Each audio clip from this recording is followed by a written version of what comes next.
Come abbiamo già visto, durante la battaglia di Mezzo Giugno nel 1942, Eichner si lancia da solo all'attacco del cacciatorpediniere britannico HMS Bedouin, silurandolo e causandone l'affondamento nel giro di 5 minuti.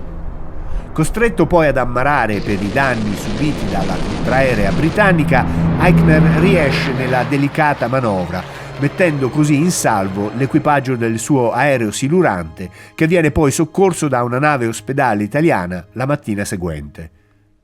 Nei successivi 2 giorni, quella stessa nave tirerà in salvo i circa 217 naufraghi britannici, strappandoli al mare che aveva inghiottito il loro cacciatorpediniere e con esso 28 dei loro compagni.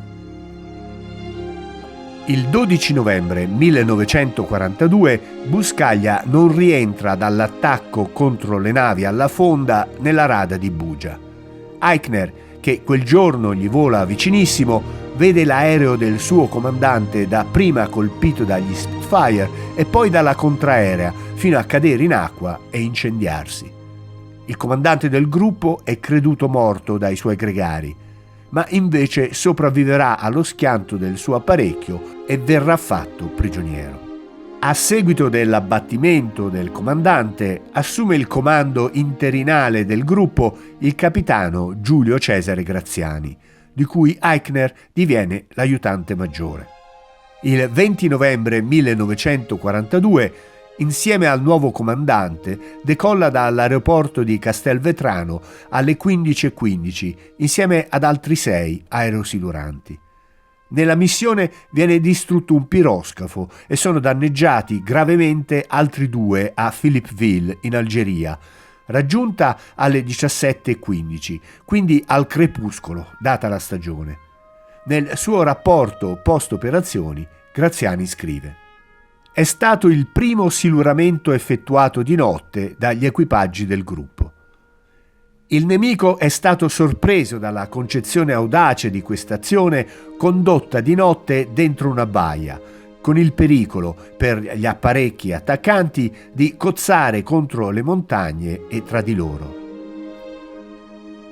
Il 27 novembre il gruppo di Eichner si trasferisce sull'aeroporto di Decimo Mannu, da cui il giorno successivo decolla per una missione di attacco ad un convoglio insieme a Graziani e al sottotenente Carlo Pfister. Vengono colpiti 3 mercantili, uno dei quali esplode, mentre gli altri vanno in fiamme, ma l'aereo di Pfister è colpito dalla contraerea, il che causa la fuoriuscita del carrello e perdite di carburante dai serbatoi. Rendendosi conto che questi non avrebbe avuto scampo in caso di attacco della caccia nemica, Graziani decide di scortarlo con Eichner ala contro ala, mantenendo le pericolose ridotte velocità e quota a cui questi era costretto, riuscendo quindi a ricondurlo in salvo fino alla base, dove Pfister, appena Graziani esce dal suo aereo, corre ad abbracciarlo, manifestandogli la sua gratitudine per non averlo abbandonato.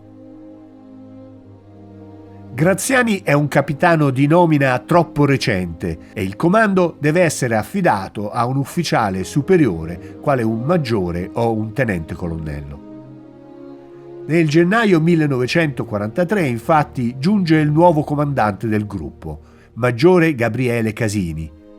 Graziani ordina ad Eichner, suo aiutante maggiore, di diventarlo anche di Casini, anzi di diventarne il secondo pilota, per affiancarlo nei primi tempi necessari al comandante per addestrarsi alla nuova specialità. Eichner non vuole separarsi dal suo equipaggio, ma davanti all'ordine deve obbedire. Il giorno 22, a seguito di un attacco sulla baia di Bona, oggi Annaba, l'aereo del maggiore Casini con copilota Eichner è costretta ad un ammaraggio d'emergenza. L'intero equipaggio è ferito, ma viene salvato il giorno successivo, dopo una notte passata in mare, dalla nave ausiliaria San Giorgio e trasportato in ospedale in Sardegna. Nell'impatto con l'acqua, Eichner si procura diverse ferite, tra cui una grave ad un occhio dovuto all'urto contro il reticolo di mira posto sul quadro strumenti. Ricoverato in ospedale, gli viene diagnosticato un inizio di distacco della retina, da cui però riesce a guarire, ma non riprenderà più parte a missioni di combattimento. Alla fine della guerra, Martino Aigner entra a far parte del Comitato di Liberazione di Trento, in rappresentanza del Partito d'Azione, ed entra nel direttivo della Commissione Centro Studi per l'Autonomia. Nel 1969, insieme allo storico Giorgio Evangelisti, pubblica per Longanesi Storia degli aerosiluranti italiani e del gruppo Buscaglia. Nel libro vengono riportati tra l'altro i contatti avuti nel dopoguerra con gli uffici storici britannici e i sopravvissuti alle azioni di guerra, con i quali Aigner, una volta nemico, ottiene di reincontrarsi. L'indagine svolta dall'autore per ottenere l'accreditamento dell'affondamento del Bedouin giunge a una svolta determinante quando ottiene la testimonianza del comandante in seconda dell'unità inglese, Sherrod Manners, che con dichiarazione giurata conferma il siluramento.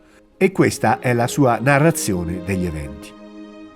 Improvvisamente, verso le 14, un aereo SM-79 emerse dal fumo al nostro traverso di dritta, a una distanza di circa 700 metri. Virò verso di noi, a un'altezza di circa 50 piedi. Tutti i cannoni che potevano aprirono il fuoco. Trovai il mitragliatore Lewis smontato che tenevamo sul ponte e aprì il fuoco anche io. In gruppo riuscimmo a mettere a segno alcuni colpi e in seguito venimmo a sapere che erano ammarrati a circa 8-10 miglia di distanza. Sganciò un siluro a circa 400 metri e volò dritto sopra la nave. Il capitano e io guardammo il siluro avvicinarsi e ricordo di aver detto: chissà come sarà quando colpirà. Sfortunatamente colpì la paratia tra la sala macchine e la sala ingranaggi, i due compartimenti più grandi della nave. Fu come se un gigante avesse preso a calci la nave.